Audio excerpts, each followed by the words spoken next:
So we're going to be using the Pso Rite. We're going to use the slope part here. This is going to mimic that forearm going down your thigh.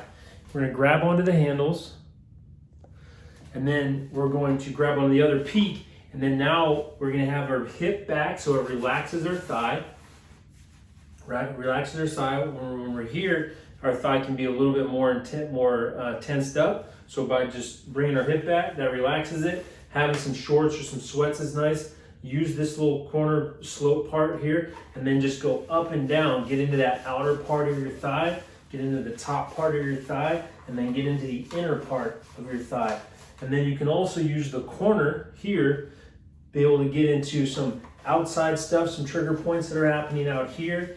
Get into this top part of your thigh. There's some trigger points in there. Getting up higher up into that pocket muscle in there, and then working down into this inner thigh. Can feel really nice here, and you can also even use the corner part as like more of a grasping, going up and down that thigh to bring some more blood flow and some more release and variety to working on your thighs instead of just using it on the ground.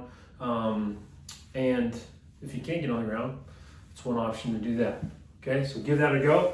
Try that. I really like this right here. It's just a nice little thing to do. You can do it in between your sets. You can do it after a long bike ride. And don't play around with it. See what you can get.